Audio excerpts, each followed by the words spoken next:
Yo, this is Yinka from the band Sabatta. I'm back with another blog. I'm doing a series of these to commemorate, celebrate, mark new Sabatta material, that being the new album How to Get Even, which is out. This is, as I say, the Sabatta blog. This one I'm going to be doing is called Five Badass Bass Players. Let's get into this. So love me is to know me. If you learn anything I'm taught.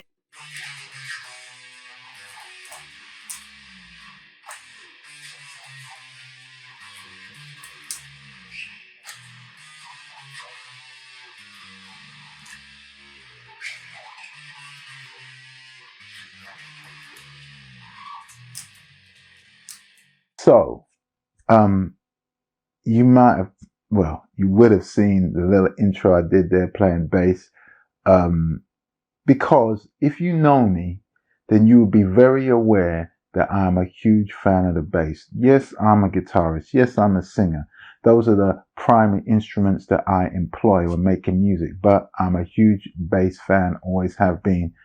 I don't know. I feel like sometimes that's a secret ingredient and a secret weapon to making great rock music and all music. And speaking of that, as in the secret weapon and what I was playing at the beginning, I'm going to kick off this list of 5 badass bassists or bass players with a particular person. If you are familiar with thrash, with heavy metal in general, you should be familiar with the line I was playing at the beginning, which is from a tune called For Whom the Bells Tolls, For Whom the Bells Toll, For Whom the Bell Tolls. And of course, that's the intro played masterfully by Cliff Burton. I'm obviously just, doing my own little version there. He was also the secret weapon, up until the time that he died, his unfortunate passing, because he wrote in the band, some quite significant, he made some quite significant contributions. Not all just on bass.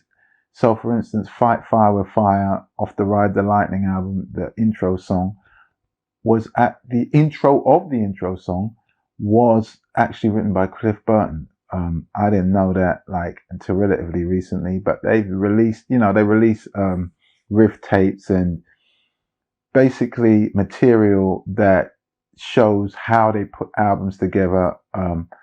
They've been doing that a lot with remasters and reissues that they've done, and that came to light, or at least came to my attention at that time. So Cliff Burton, as I say, truly secret weapon for them.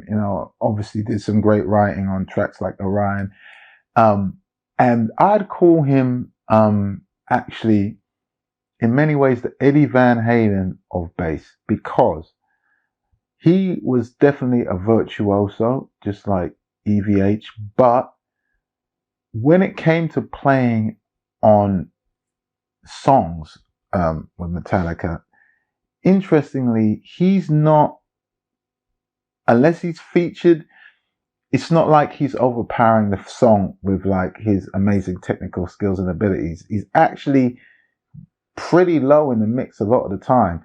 Ironically enough, Jason Newsted, the bass player who succeeded Cliff in the band after his untimely passing, he wasn't heard at all on the album he came in on, which of course was And Justice for All. I mean, I gotta say at this point, I'm gonna assume that a lot of people tuning into this are aware of some of the history of some of these guys because of the type of music I make, but I'm gonna, put a little assist in there. I usually put pictures in there, and I would say make sure that you visit Metallica online. And I'll be saying this about, some of the other people that I mentioned, so you get a better understanding if you're not aware of all the history or some salient points, because I can't go overly deep into everything. But as I was saying, Jason Newsted, when he came into the band, when he arrived on And Justice for All, it was kind of like a quiet arrival because you literally can't hear any bass on the album. But ironically enough, the album that really blew them up and took them into the stratosphere, which was the next album, the Black Album, was actually the album where the bass up until that point was probably the most heard across the whole album. Like, his bass is pretty thunderous on the Black Album.